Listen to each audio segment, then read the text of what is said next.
அன்பார்ந்த சகோதர சகோதரிகளே, உங்களுக்கும் உங்கள் குடும்பத்தில் உள்ள அனைவருக்கும் சமாதானம் உண்டாவதாக. ஆமென். அன்பார்ந்த சகோதர சகோதரிகளே, இன்றைய நாளின் தியானத்திற்காக நாம் எடுத்துக்கொண்ட இறை வார்த்தை புனித பவுல் கொரிந்தியருக்கு எழுதிய 2ஆம் திருமுகம் 5ஆம் அதிகாரம் 15வது இறை வார்த்தை. வாழ்வோர் இனி தங்களுக்கு என்று வாழாமல் தங்களுக்காக இறந்து உயிர் பெற்று எழுந்தவருக்காக வாழ வேண்டும் என்பதற்காகவே அவர் அனைவருக்காகவும் இறந்தார் என்று புனித பவுல் இங்கு எழுதுகிறார். இந்த உலகில் வாழ்கின்ற நாம் அனைவரும் இயேசுவுக்காக வாழ வேண்டும் என்பதற்காகத்தான் இயேசு இறந்து உயிர் பெற்று எழுந்தார் என்ற ஒரு அழகான உண்மையை புனித பவுல் இந்த இறை வார்த்தைகளில் பதிவு செய்கிறார். இயேசு நம் அனைவருக்காகவும் இறந்து உயிர் பெற்று எழுந்தது நாம் அனைவரும் அவருக்காக மட்டும் வாழ வேண்டும் என்பதற்காகத்தான் என்ற ஒரு கருத்தை புனித பவுல் இங்கு பதிவு செய்கிறார்.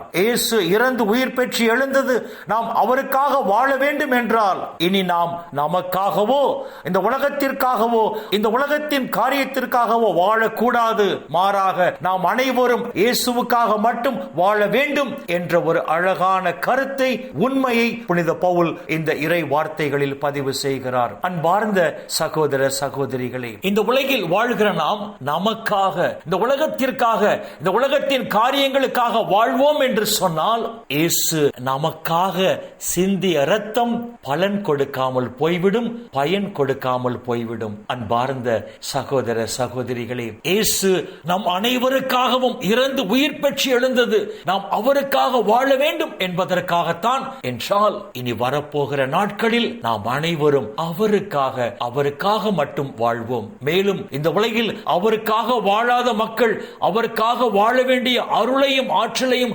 கிருபையையும் ஆண்டவர் அவர்களுக்கு தர வேண்டும் என்று அவர்களுக்காக ஜெபிப்போம். இவ்வாறு இந்த உலகில் நாம் ஒளியின் மக்களாக வெளிப்படும் போது பரலோக பிதா இந்த உலகிலும் நம்மை ஆசீர்வதிப்பார். இந்த உலக வாழ்வின் முடிவில் நிலை வாழ்வையும் நமக்கு பரிசாக தருவார். இந்த இறை சிந்தனைகளோடு நாம் ஜெபத்திற்குள் கடந்து செல்வோம். எங்களை நேசிக்கிற நல்ல பிதாவே, அப்பா, இந்த உலகில் இன்னும் ஒரு நாளை நீர் எங்களுக்கு சேர்த்து தந்தீரே, உம்முடைய கிருபைக்கு நன்றி சொல்லுகிறோம். அப்பா, இந்த நாளிலும் நாங்கள் யாருக்காக வாழ வேண்டும் என்ற ஒரு அழகான கருத்தை, ஒரு அழகான உண்மையை உம்முடைய உயிருள்ள வார்த்தைகள் வாயிலாக எங்களுக்கு எடுத்துச் சொன்னீரே. அப்பா, உமக்கு நன்றி சொல்லுகிறோம். வரப்போகிற நாட்களில் நாங்கள் அனைவரும் இயேசுவுக்காக மட்டும் இந்த உலகில் வாழும் போது அப்பா, இந்த உலகிலும் தேவரீர் எங்களை ஆசீர்வதித்து இந்த உலக வாழ்வின் முடிவில் நிலை வாழ்வையும் எங்களுக்கு பரிசாக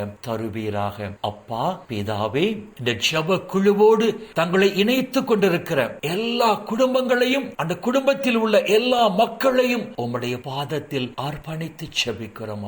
அப்பா, இந்த குடும்பத்திலே வேலையின்றி தவிக்கின்ற ஒவ்வொரு மக்களுக்காகவும் உம்முடைய பாதத்தில் அவர்களை அர்ப்பணித்து ஜெபிக்கிறேன். அப்பா பிதாவே, உம்முடைய இரக்கத்தின் நிமித்தம், உம்முடைய மாபெரும் இரக்கத்தின் நிமித்தம் வேலையின்றி தவிக்கிற மக்களுக்கு நல்ல ஒரு வேலையை கொடுத்து இந்த நாளில் தேவரீர் அவர்களை ஆசீர்வதிப்பீராக.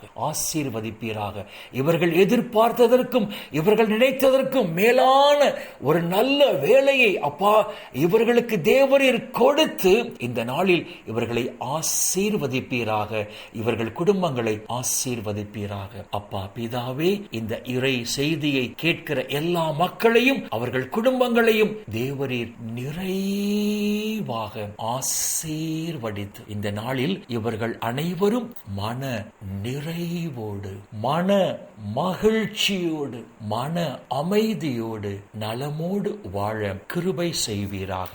இயேசுவின் பரிசுத்த நாமத்தில் ஜெபிக்கிறோம் நல்ல பிதாவே. ஆமென், ஆமென், ஆமென்.